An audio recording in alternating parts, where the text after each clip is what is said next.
7-year-old boy calls 911 because he heard his teenage sister screaming from his stepfather's room. When the police arrive and enter the room, everyone is shocked.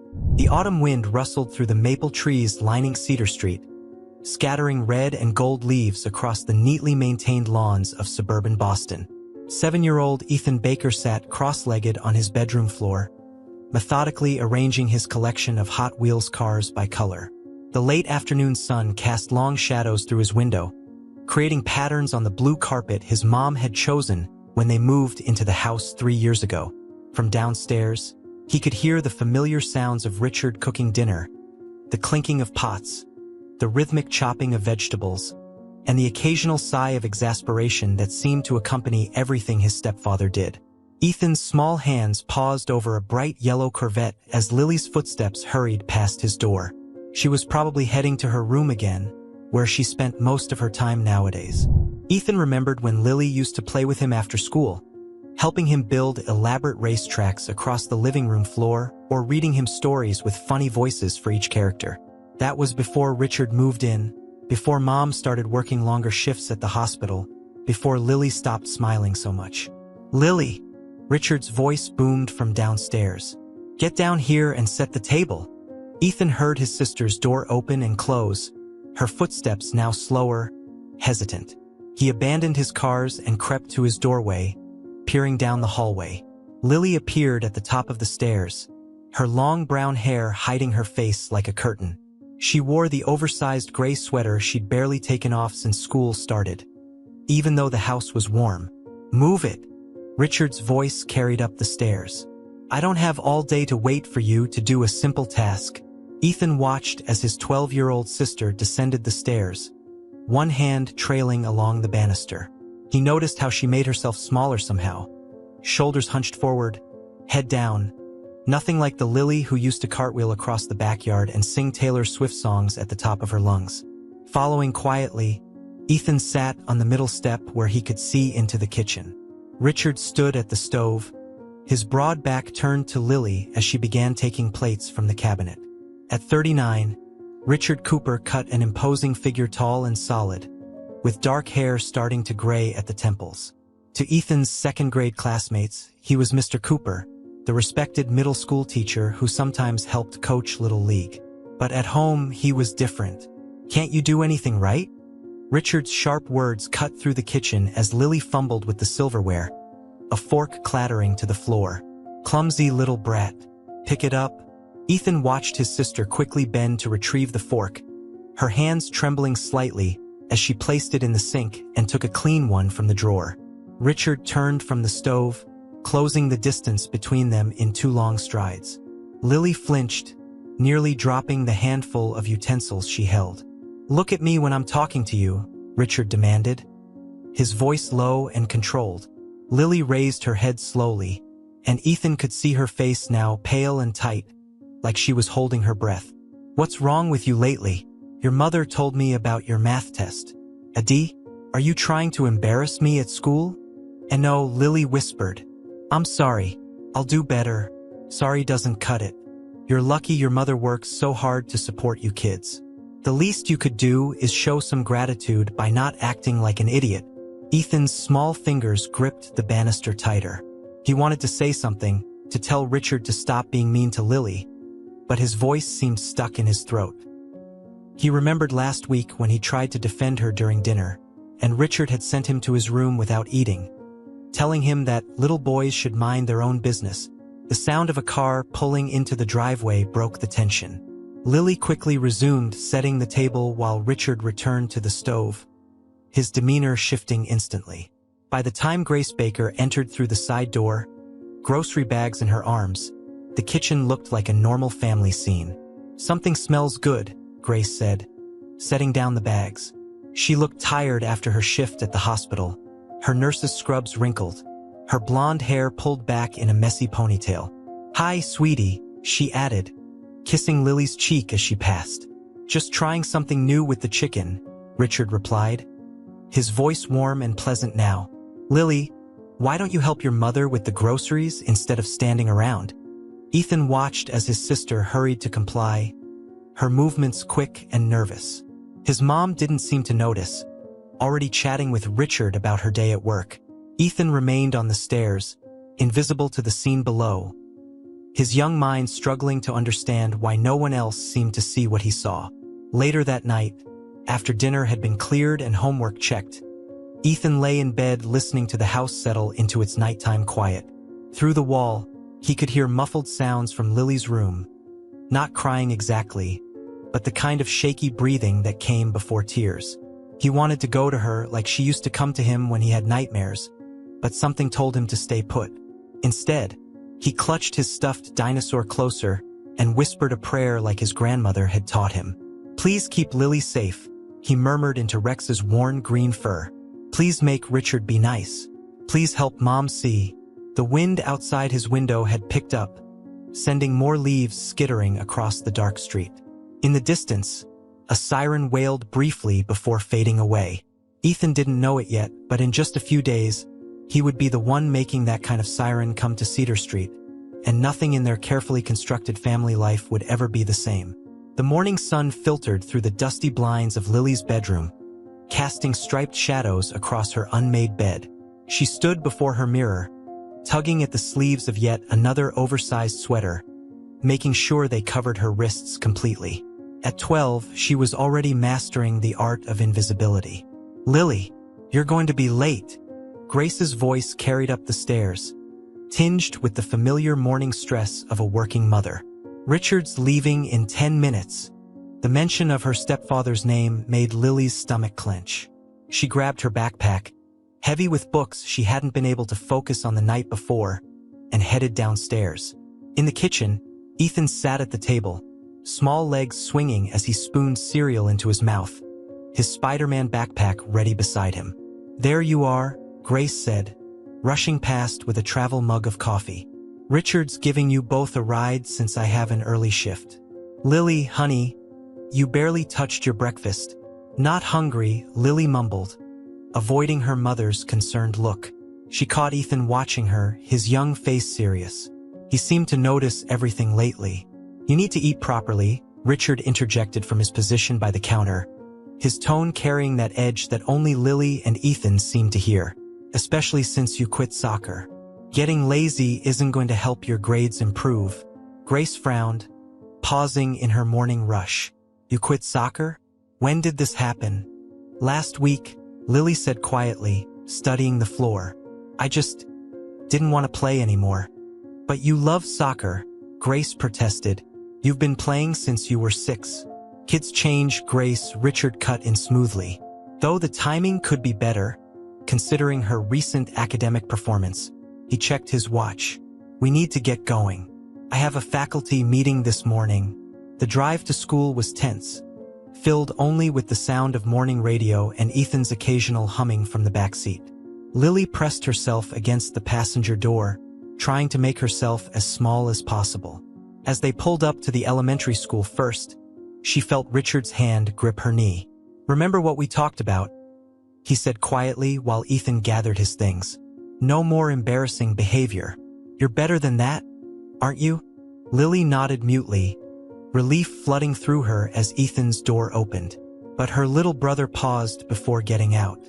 "Lily," he said hesitantly, "will you come to my class's art show next week? I made something cool." Before Lily could respond, Richard answered for her. "Your sister needs to focus on bringing up her grades, champ. Maybe another time." The look of disappointment on Ethan's face made Lily's heart ache.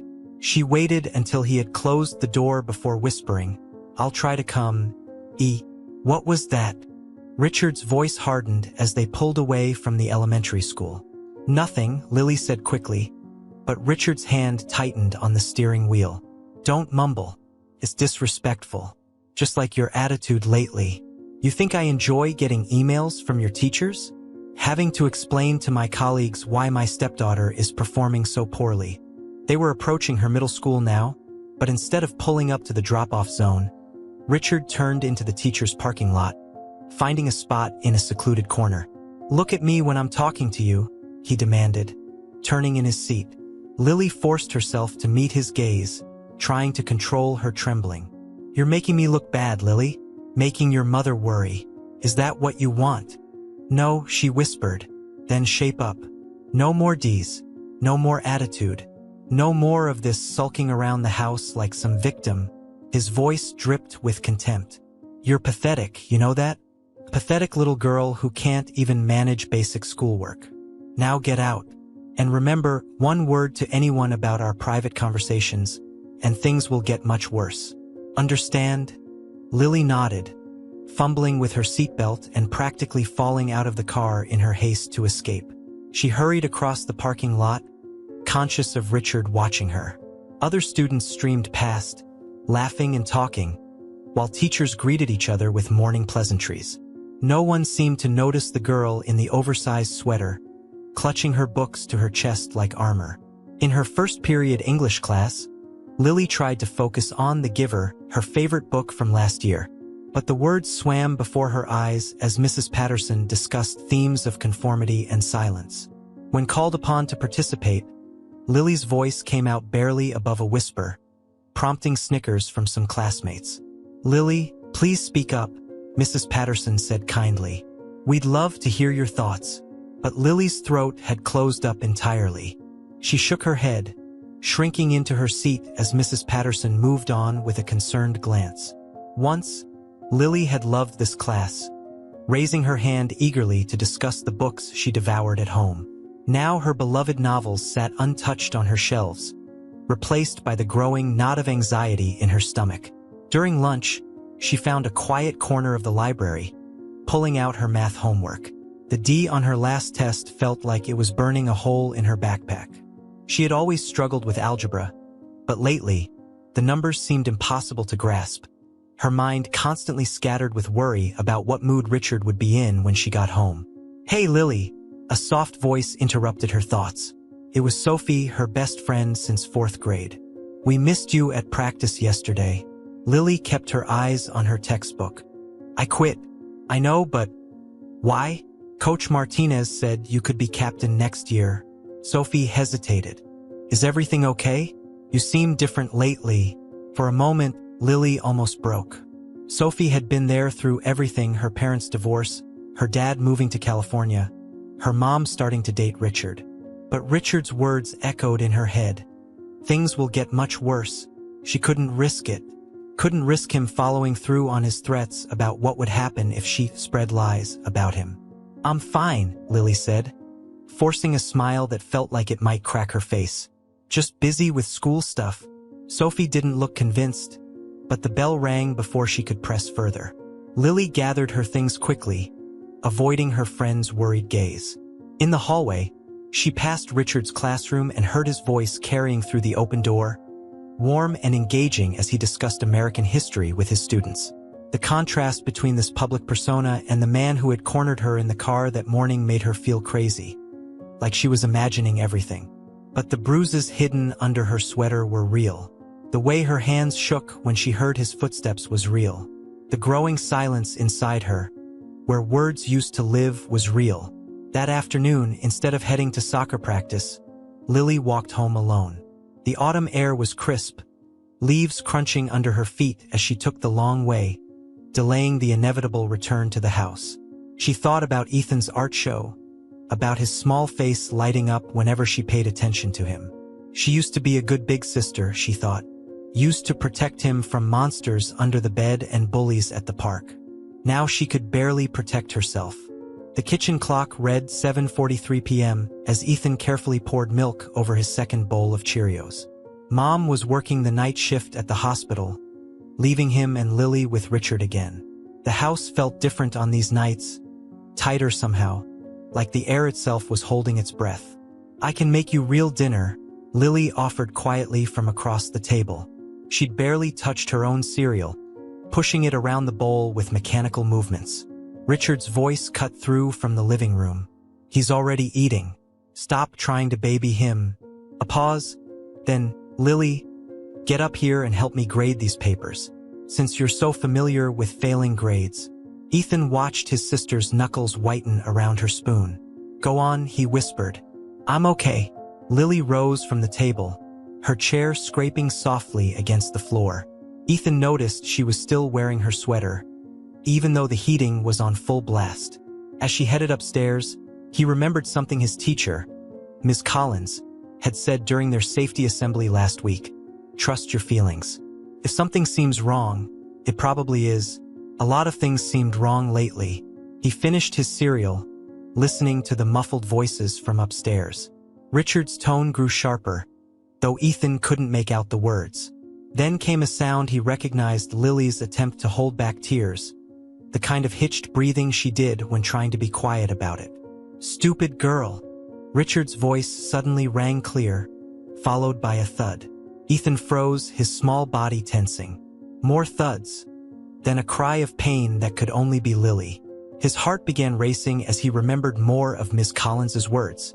"If you think someone is in danger, call 911. The operators are there to help, day or night." His socked feet made no sound as he crept to the kitchen drawer where Mom kept the emergency numbers. The old cordless phone felt heavy in his trembling hands.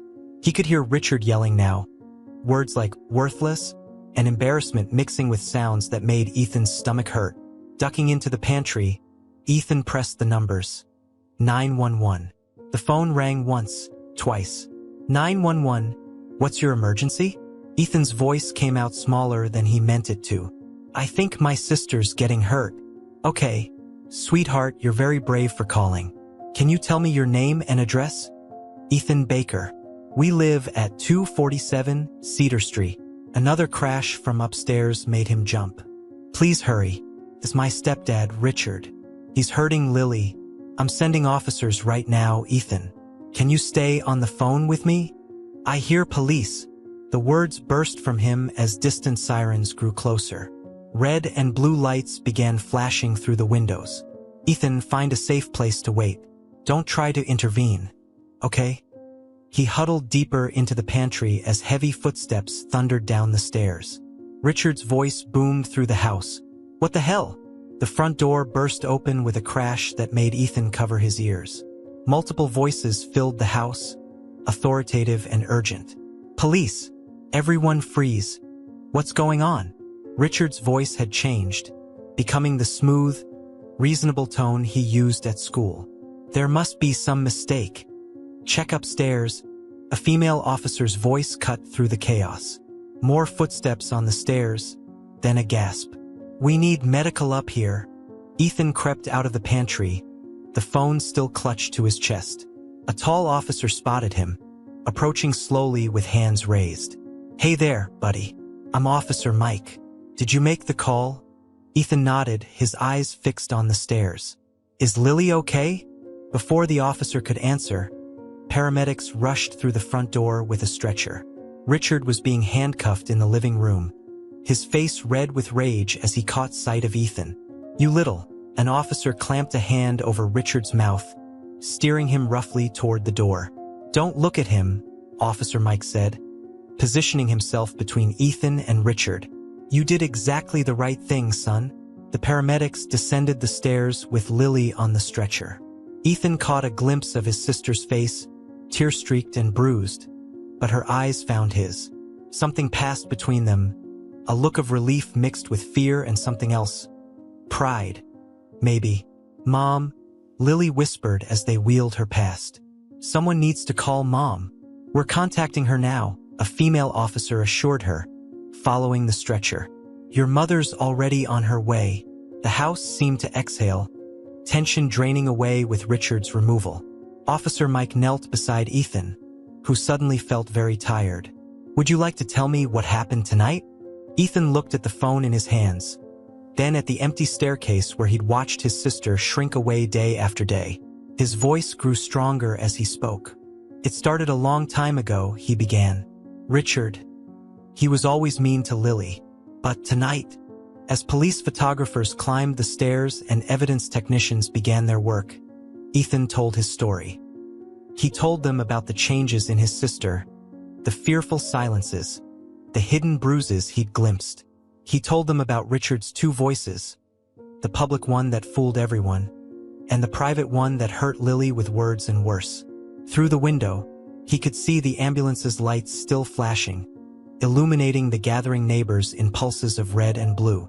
Somewhere in that crowd, he knew was his mother, about to discover how thoroughly their family life had been shattered. But as he finished his account, Ethan felt something unfamiliar. Strength. He had done what adults were supposed to do. He had protected someone who needed help. The paralyzing fear that had gripped him for so long began to loosen its hold. Outside, autumn leaves skittered across the front walk where Richard had been led away in handcuffs.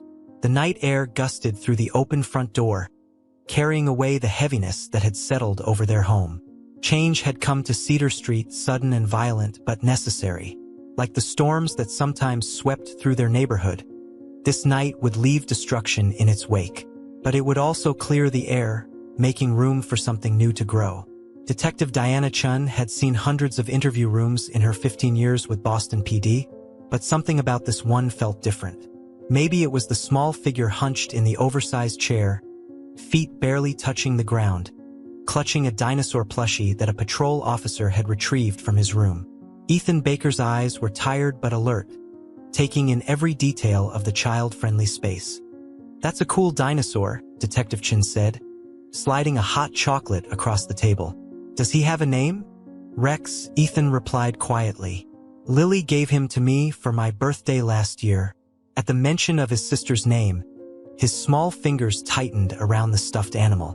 Through the observation window, Grace Baker paced the hallway, her nurse's scrub still on from her interrupted shift, talking urgently with Dr. Rachel Morris, the department's child psychologist. "Ethan," Detective Chun began gently, "can you tell me about tonight? About why you called 911? The boy's face scrunched in concentration. "Ms. Collins, she's my teacher. She told us about emergency calls last week. She said if we think someone's in danger, we should call right away." He looked up at the detective. "I waited too long, didn't I? I should have called before." The simple admission hit Chun like a physical blow. "You did exactly the right thing, Ethan. None of this is your fault. Richard hurt Lily," he continued, his voice strengthening. "Not just tonight. Lots of times. He says mean things to her. Makes her feel bad. She stopped playing soccer and hanging out with Sophie. She wears big sweaters all the time now, even when it's hot." His lower lip trembled. "I heard him hitting her tonight. She was crying, but trying to be quiet about it. She always tries to be quiet." Chun nodded, making notes while keeping her voice steady. "What kinds of mean things did Richard say?" "He calls her stupid and worthless. Says she's embarrassing him at school. When mom's not home, he gets really angry about little things, like if Lily doesn't set the table fast enough or if she gets bad grades." Ethan's face darkened. "But at school he acts different. Everyone thinks he's nice. Nobody knows." A soft knock interrupted them. Dr. Morris entered, her gentle presence filling the room. "Ethan, your mom would like to see you. Would that be okay?" The boy nodded, sliding off the chair but keeping a firm grip on Rex. At the door, he turned back to Detective Chin. "Is Lily going to be okay?" "The doctors are taking good care of her," Chen assured him. "She's very proud of you, you know." After Ethan left, Chun reviewed her notes, adding them to the growing file on Richard Cooper. The preliminary medical report from the hospital documented Lily's injuries: bruising in various stages of healing, a sprained wrist, and evidence of ongoing physical abuse. But it was the psychological trauma that worried them most, the systematic breaking down of a 12-year-old girl's spirit through isolation, verbal abuse, and intimidation. In the conference room down the hall, Grace Baker's world was shattering for the second time that night. Dr. Morris sat with her, explaining the signs they'd missed, the pattern of abuse that had developed right under their noses. "I worked so many shifts," Grace kept saying, her voice hollow. I thought I was providing for them. I thought he was helping, taking care of them while I worked. How did I not see?" "Abusers are often skilled at manipulation," Dr. Morris explained gently. "They create isolation, make their victims feel powerless and ashamed." Richard used his position as a teacher to add credibility to his actions, to make Lily's struggles seem like normal academic problems rather than symptoms of abuse. Grace pressed her hands to her face. All those times he offered to help with homework, to drive them to school. He was creating opportunities. And I thanked him for it. She looked up suddenly. The school. They need to be notified. He can't be around children. Detective Chun is handling that first thing in the morning, Dr. Morris assured her. Right now, let's focus on your children. Lily will be released from the hospital tomorrow, but she'll need extensive support. Both your children will. In the hospital across town, Lily Baker lay in a pediatric bed, finally sleeping under mild sedation. The nurse had left the TV on quietly, some late-night cooking show providing gentle background noise. On the bedside table sat a small craft project, a painted clay turtle, clearly made by a 7-year-old hand. The nurse had delivered it earlier, along with a note in wobbly child's writing, to Lily. I made this at school for the art show. You didn't get to come see it, but it's yours. Love, Ethan. The turtle's shell was a bit lopsided, the paint slightly smudged, but it represented something profound. A brother's love, a child's courage, and the first step toward healing for a family that had been silently breaking apart. Back at the station, Detective Chun added one final note to her report. Primary witness. Ethan Baker, age 7. Demonstrated remarkable awareness and courage in recognizing and reporting ongoing abuse. Recommend follow-up with victim support services for both children. She paused, then added, Note: special attention should be paid to maintaining the strong sibling bond between Ethan and Lily Baker. As this relationship appears to be a crucial source of support for both children, the night shift was ending, but the case was just beginning. Tomorrow would bring school investigations, more interviews, and the long process of healing. But something fundamental had changed. The silence had been broken, and in its place, truth was finally finding its voice. The morning sunlight streamed through the windows of Detective Chen's office as she spread out the newly acquired personnel files from the 3 schools where Richard Cooper had previously taught. Each manila folder told a similar story: excellent performance reviews, glowing recommendations, and sudden, mid-year transfers. Look at this pattern, she said to her partner, Detective Marcus Torres. 2018, Lakewood Middle School. 2020, Pine Valley Academy. 2022, Riverside Middle. Now here, she tapped their current file. All transfers requested during the school year, all with minimal documentation. Torres leaned over the timeline she'd constructed. And each school had at least one informal complaint filed by a female student, all between ages 11 and 13. Nothing ever made it to formal investigation.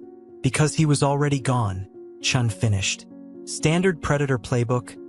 Move before the whispers get too loud. Her computer chimed with a new email. Opening it, her expression hardened. First interview transcript from Riverside Middle. Former student named Emma Walsh, now 14. Reports verbal abuse and intimidation from Cooper when she was 12. She scanned the document. Says he would keep her after class. Tell her she was worthless, stupid. Sound familiar? Just like Lily Baker, Torres nodded. Did he get physical with the others? No, but the pattern of emotional abuse is identical. He was escalating with each school, getting bolder. Lily was just the first one he had constant access to. Down the hall, Dr. Morris was conducting her 3rd session with Lily. The girl sat curled in an oversized armchair, her voice barely above a whisper as she described the months of torment. He said no one would believe me, Lily explained, picking at a loose thread on her sleeve. That Mom would be disappointed in me for making up lies. That I'd ruin everything if I told. But Ethan believed you, Dr. Morris prompted gently. Even without you having to tell him. For the first time that morning, Lily's face softened. He always knew something was wrong. He'd try to distract Richard when he was getting angry, or sit with me after bad days. She wiped her eyes. I was supposed to protect him, you know? I'm the big sister. But he ended up protecting me. At Riverside Elementary, Ms. Collins sat in the principal's office, recounting last week's safety assembly.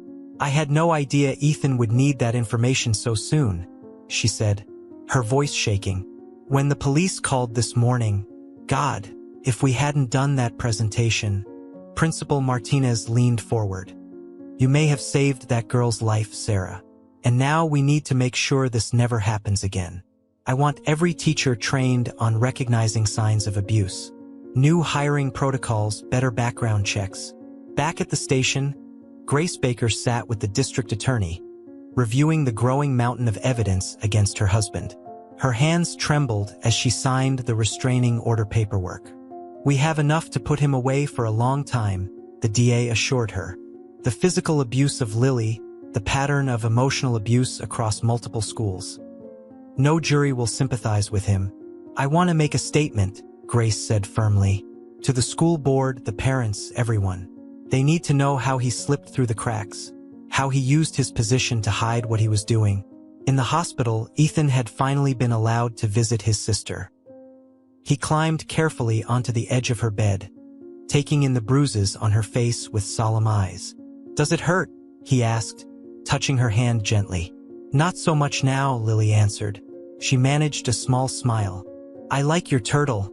"Yeah," Ethan brightened. "I made it blue 'cause that's your favorite color.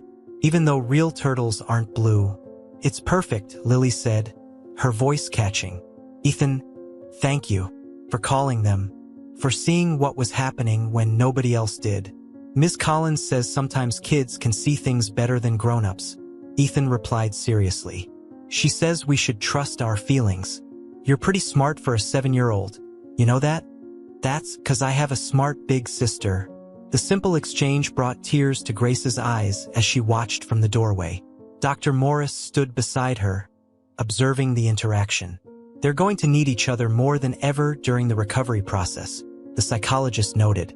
"But that bond, it's remarkable." Ethan's actions didn't just stop the abuse. They showed Lily that she deserves to be protected, that she has value. By evening, Detective Chun had compiled enough evidence to ensure Richard Cooper would never teach again. The investigation had opened a floodgate, with more former students coming forward hourly. Each story reinforced the pattern, painting a picture of a predator who had systematically targeted vulnerable young girls, using his authority to break them down piece by piece. But in that hospital room, watching her children's quiet interaction, Grace saw something else.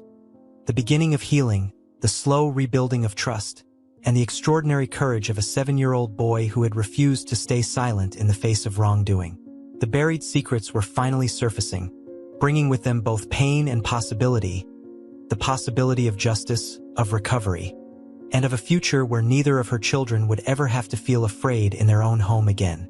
Dr. Morris's office was painted in soft blues and greens, with comfortable chairs and large windows overlooking a small garden. It was here that Lily Baker found herself for the 4th time that week, curled up in what had become her chair, a weighted blanket across her lap. "I had the dream again," she said, before Dr. Morris could ask. "The one where I'm trying to scream but nothing comes out." Dr. Morris nodded, making a gentle note. "That's very common, Lily. Your mind is processing the times you felt voiceless. Would you like to talk about when those feelings started?" In another room down the hall, Ethan sat with Claire Jensen, the children's counselor, building a tower with wooden blocks. Each block had a feeling written on it. Scared, brave, worried, proud, angry, safe. "Which one describes how you feel today?" Claire asked, watching as Ethan carefully selected a block. "This one," he said, holding up, confused. "Mom's crying a lot, even when she tries to hide it. And Lily's different at Aunt Sarah's house. She jumps when doors close." "It's okay to feel confused," Claire assured him. "Your family's been through something very hard. But you're all working on healing together." At the Baker house, now empty of Richard's belongings, Grace met with Detective Chun. They sat at the kitchen table where so many silent dinners had taken place, reviewing new developments in the case. 2 more students came forward yesterday, Chun explained, both with similar stories.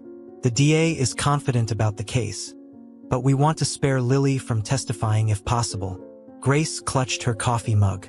She barely sleeps, keeps checking the locks on her door. At Sarah's house, she insists on keeping the lights on all night. "That's why these sessions with Dr. Morris are so important," Chan said gently. "Both your children are showing remarkable resilience, but they need time and support to process everything." Later that afternoon, Lily sat cross-legged on her bed in Aunt Sarah's guest room, attempting to complete her math homework. A soft knock made her tense before Ethan's voice came through the door. "Can I come in? I brought cookies." Lily smiled faintly. "Yeah, come on." Ethan entered, carefully balancing a plate of chocolate chip cookies and 2 glasses of milk. "Aunt Sarah helped me make them. Well, mostly she made them, but I stirred."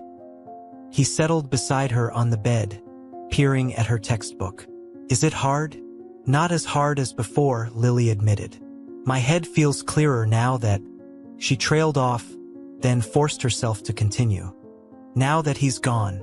Ethan nodded seriously, dunking a cookie in his milk. "Claire says it's good to say things out loud. Even the scary things. She says it makes them less powerful." "Your counselor sounds smart." "Yeah. We play games and talk about feelings. Today I built a tower of feelings." He glanced at her homework. "Want help? I'm good at numbers." Lily felt a laugh bubble up, small, but real. "You're in 2nd grade. So, I can still help. Like you used to help me with reading." The simple reminder of their life before, of homework sessions and shared snacks and sibling teasing, brought unexpected tears to Lily's eyes. Ethan noticed immediately, his face falling. "I'm sorry. I didn't mean to make you sad." No, Lily wiped her eyes. "They're good tears, E. I missed this. Missed being your big sister." "You never stopped," Ethan said with 7-year-old certainty. "You were always my big sister. Even when you were sad." In the kitchen downstairs, Sarah watched her sister Grace prepare dinner, noting how she'd rearranged the kitchen, removing all traces of Richard's presence. "The support group helps," Grace was saying. "Hearing other parents, knowing I'm not alone in missing the signs. But God," Sarah, watching them heal. "It's like seeing them become themselves again, piece by piece." Sarah squeezed her hand. "They have you. They have each other. And they have time to feel safe again, to trust again." That evening, as the autumn sun set earlier and earlier, the makeshift family gathered around Sarah's dining table. The conversation was quieter than in past years, more careful, but real. Ethan told jokes from his lunch table at school. Lily mentioned possibly, thinking about rejoining the soccer team in spring. Grace and Sarah discussed plans for redecorating the kids' rooms once they moved back home. Small steps, Dr. Morris would have said. Building blocks for a new kind of normal. Later, when Ethan had fallen asleep watching cartoons and Grace had gone to take a much-needed bath, Lily found herself in the kitchen with her aunt. Sarah was loading the dishwasher, humming softly to herself. "Aunt Sarah? Do you think—" Lily hesitated, then pressed on. "Do you think we'll be okay? All of us?" Sarah turned, really looking at her niece, at the shadows under her eyes, but also the growing strength in her posture, the way she no longer made herself small. "I think," Sarah said carefully, "that okay looks different for everyone. But yes, sweetheart, you'll be okay. You already are okay. You're standing here asking the question.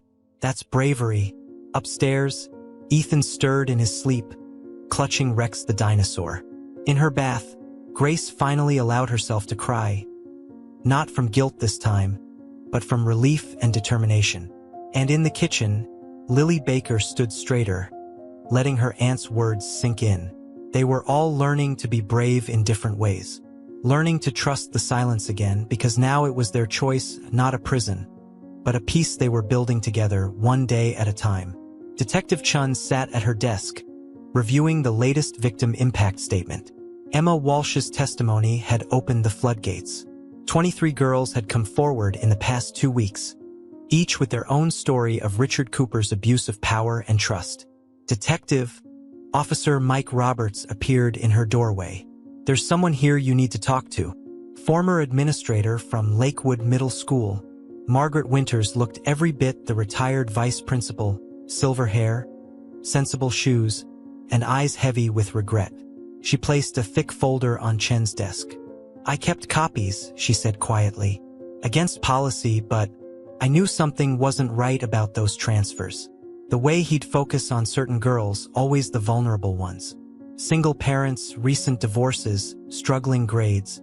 Chun opened the folder, finding detailed notes, dates, and observations spanning 3 years. "Why didn't you report this earlier?" "I tried." Winter's voice cracked. But he was so careful. Never left evidence. Always had explanations. The parents trusted him. He'd offer extra help. Mentoring. By the time I gathered enough to build a case, he'd transfer. Start fresh somewhere else. She looked up, eyes fierce. But I kept tracking him. That's all there. Every complaint. Every suspicious interaction. I knew someday someone would need this. Across town, Grace sat in the conference room of her lawyer's office, reviewing the divorce papers. The words blurred before her eyes. Irreconcilable differences, sole custody, restraining order. The school district wants to settle, her lawyer explained. They're facing serious liability for failing to investigate the previous incidents. We can use that to ensure the children's future security. Grace thought of the therapy bills, Lily's upcoming surgery for her injured wrist, the lost income from taking leave to care for her children. I don't want their money. I want them to change how they handle abuse allegations. I want protocols in place so this never happens to another child. We can demand both, her lawyer assured her. Policy changes, mandatory reporting training, and compensation for your family's suffering. At Riverside Middle School, Principal Martinez sat with the school board, presenting the findings of their internal investigation. The atmosphere was tense, faces grim as they reviewed the systematic failures that had allowed Richard Cooper to move from school to school. "We found a pattern of dismissed complaints," Martinez reported. "Not just here, but across districts. Teachers who noticed concerning behavior were discouraged from formal reporting. Transfer requests were processed without proper investigation. The system protected him, not the students." In Dr. Morris's office, Lily was having a breakthrough session. For the first time, she spoke about the earliest incidents, the subtle ways Richard had begun undermining her confidence long before the physical abuse started. "It was like he was erasing me," she explained, twisting a tissue in her hands. "First my voice, then my friends, then soccer. Everything that made me me. And I let him because I thought I deserved it. But you know now that you didn't deserve any of it," Dr. Morris prompted gently. "Yeah." Lily's voice strengthened. "Ethan knew. He saw me, the real me, even when I couldn't see myself anymore." At the elementary school, Ethan's class was doing an art project about heroes. While other kids drew Superman and Wonder Woman, Ethan carefully drew a picture of 2 figures holding hands. One tall, one small. "Who are they?" his teacher asked. "Me and Lily," he answered, coloring the smaller figure's shirt blue, his sister's favorite color. "Sometimes heroes don't wear capes. Sometimes they just tell the truth." Detective Chun added Margaret Winter's documents to the growing case file. Each page reinforced the calculated nature of Richard's abuse, how he'd selected his victims, isolated them, convinced them they were worthless while maintaining a sterling reputation among his colleagues. But the truth was finally emerging, not in whispers this time, but in strong, clear voices. Emma Walsh's voice, steady as she described the degrading comments that had driven her to attempt suicide. Margaret Winter's voice, heavy with years of frustrated attempts to protect her students. Grace's voice, firm as she demanded institutional change. And most powerfully, the voices of Lily and Ethan Baker, a sister and brother whose bond had proved stronger than the silence their abuser had tried to enforce. Their story was becoming a catalyst for change, forcing schools to confront their failures and implement new protections. The truth, once buried under layers of institutional negligence and calculated manipulation, was finally seeing light. And in that light, healing could begin not just for the Baker family, but for all the children who would be protected by the changes their courage had sparked. The courthouse loomed over them, its brick facade catching the early morning light. Lily stood at the bottom of the steps, her hand firmly clasped in her mother's, while Ethan held tight to her other hand. They formed a small chain of strength as District Attorney Sarah Martinez approached. "You ready?" Martinez asked gently, her briefcase containing months of gathered evidence, photographs, medical reports, testimony transcripts, and Margaret Winter's meticulous documentation. Do I have to look at him? Lily's voice was quiet but steady. No, sweetheart. You just look at me or your mom. And remember, Ethan's testimony yesterday was so strong that we might not even need you to speak. Inside the courtroom, Detective Chun sat with a row of former students, Emma Walsh, Sophie Carter, Katie Rodriguez, and others, each girl representing a different chapter in Richard Cooper's history of abuse. They had all come to support Lily, to stand witness to the truth they'd been too afraid to speak before. Grace squeezed Lily's hand as Richard was led in, wearing an orange jumpsuit instead of his usual pressed shirts. He looked smaller somehow, less imposing without his teacher's authority to hide behind. When he tried to look their way, Officer Mike Roberts deliberately stepped into his line of sight. The prosecutor's opening statement laid bare the years of systematic abuse. Richard Cooper used his position as an educator to identify, isolate, and abuse vulnerable young girls. He moved from school to school, leaving a trail of shattered confidence and silenced voices. But today, those voices will be heard. Margaret Winters testified first, her silver hair catching the fluorescent lights as she detailed her years of frustrated attempts to expose Richard's behavior. She read from her notes, dating back to his time at Lakewood Middle School. Student A, age 12, crying in bathroom after conference with Mr. Cooper. Reports being called worthless, stupid, embarrassment to her family. Emma Walsh followed, describing how Richard's emotional abuse had driven her to the brink of suicide. He would keep me after class, tell me I was pathetic, that no one would ever believe me. I started believing him. Then came Ethan's testimony from the previous day, played back on video to spare him having to repeat it.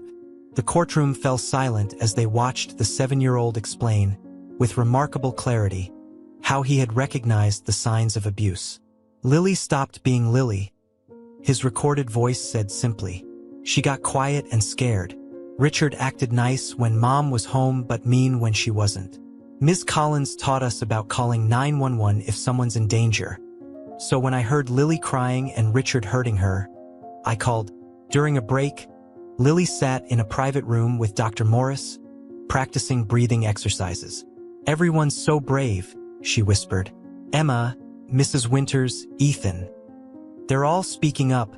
You gave them strength, Dr. Morris replied. Your story showed them they weren't alone, that they deserved to be heard. The prosecution presented the physical evidence next. Photographs of Lily's injuries, medical reports, the hidden journals found in her room documenting months of abuse. Detective Chun testified about the pattern across multiple schools, how Richard had used his transfers to escape accountability. Richard's defense attempted to paint him as a strict but caring teacher, trying to help struggling students. But faced with the overwhelming evidence and testimony, their arguments fell flat. The systematic nature of his abuse, documented across years and multiple institutions, was undeniable. When the verdict came, it was decisive, guilty on all counts. The judge's sentence reflected the severity of his crimes and the breach of trust. 25 years, no possibility of parole for 15. Additionally, he would never be allowed to work with children again, and his teaching license was permanently revoked. As Richard was led away, he finally turned to face his victims. But instead of the frightened girls he had tormented, he saw a row of young women standing tall, supporting each other. At the end of the row stood Lily Baker, no longer hunching to make herself smaller, her brother's small hand still firmly in hers. Outside the courthouse, reporters gathered to hear Grace Baker's statement about the institutional changes being implemented in the school system. Mandatory reporting training, better background checks, new protocols for investigating complaints. But the real story was happening on the courthouse steps, where a group of survivors stood together in the autumn sunlight, their silence finally broken. Ethan tugged at Lily's sleeve. Can we get ice cream? The question, so normal after such an extraordinary day, startled a laugh from Lily. Yeah. Ice cream sounds perfect. They walked down the courthouse steps together, mother, daughter, and son, towards a future they had fought hard to reclaim. Behind them, Emma Walsh smiled through tears. Margaret Winters stood straighter, and Detective Chun closed her file on the case that had exposed years of hidden abuse. The truth had emerged, justice had been served, and a family had stood strong together, proving that sometimes the greatest acts of courage come from the smallest voices willing to speak up.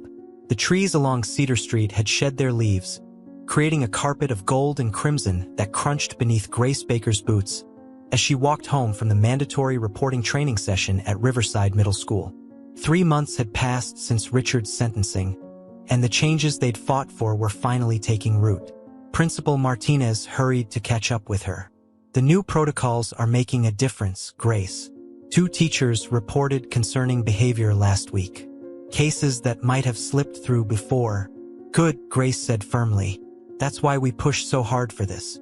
No more transfers without investigation.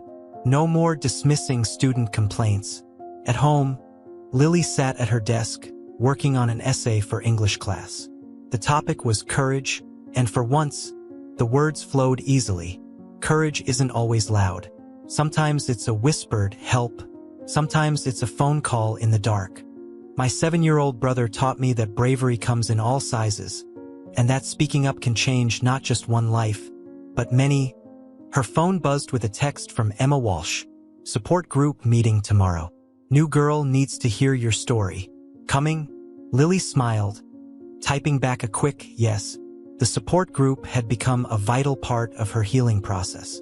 Girls who had suffered similar abuse found strength in sharing their experiences, in knowing they weren't alone.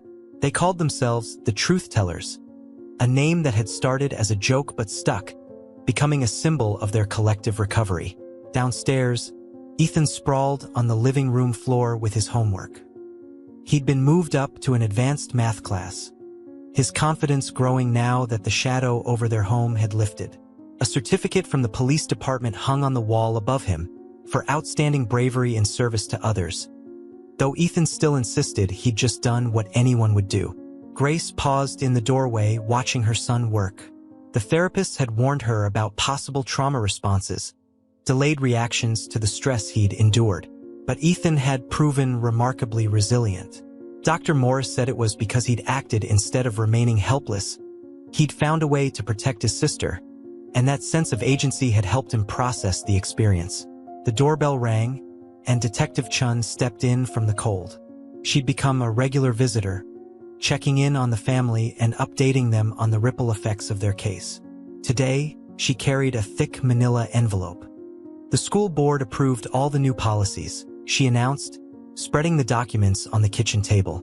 Mandatory reporting training for all staff, anonymous tip system for students, detailed background checks including cross-referencing transfer histories.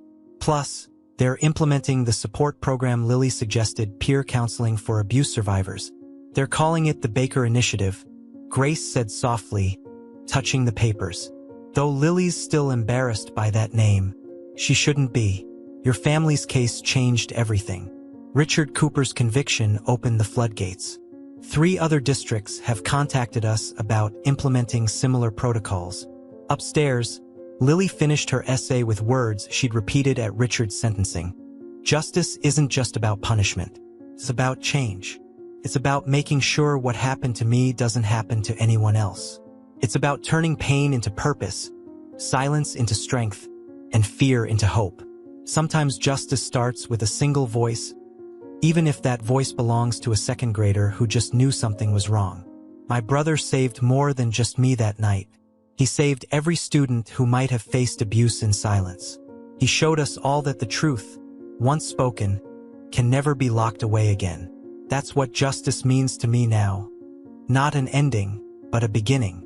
A promise that while we can't change the past, we can protect the future. And that's worth fighting for, worth speaking for, worth standing up for, no matter how small you might feel.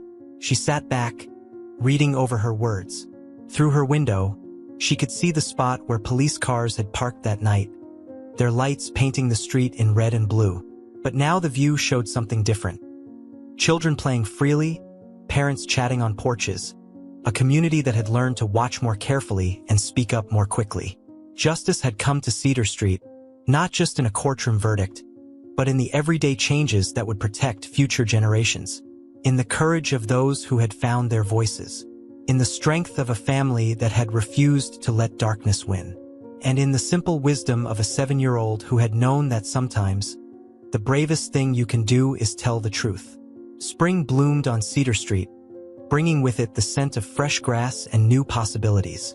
The Baker house had been transformed, freshly painted walls, rearranged furniture, and windows that stayed open to welcome the warm breeze. Every trace of Richard Cooper had been erased, replaced by signs of healing and growth. Lily stood in front of her mirror, adjusting her soccer jersey for the first time in nearly a year. The number 14 stretched across her back, and Baker printed proudly above it. Her former teammate and best friend Sophie had been elected team captain, and her first act had been to save Lily's old number. "Lily, we're going to be late." Ethan's voice carried up the stairs. He'd appointed himself her unofficial timekeeper for practices, taking his supportive brother role very seriously. In the kitchen, Grace prepared orange slices for the team while watching her children through the window. Ethan was demonstrating his own soccer moves in the backyard, making Lily laugh as he dramatically fell after each kick. The sound of their laughter, once so rare, now filled the house regularly. "Nom, have you seen my cleats?" Lily called down. "By the door, honey. Right where you left them." The past 6 months had brought changes beyond their family. The Baker Initiative had been implemented in schools across 3 states, with more joining every month. Pictures of Ethan receiving his bravery award hung in the elementary school lobby, next to new posters about speaking up and trusting your instincts. Detective Chun had been promoted to head of a new special victims response unit, using lessons learned from the Cooper case to improve how they handled abuse allegations. Emma Walsh now worked part-time at a crisis hotline, her quiet strength helping others find their voice. "Ready?" Grace asked as Lily bounded down the stairs, looking more like her old self than she had in months. "Yeah," Lily smiled, then hesitated. Do you think I'll remember how to play? Like riding a bike," Ethan assured her with all the confidence of his 7 years. "Besides, I've been practicing with you." The drive to the soccer field felt different from the tense car rides of the past. Lily sat in the front seat, window down, singing along to the radio. Ethan provided enthusiastic backup vocals from the back, making up words when he didn't know the real ones.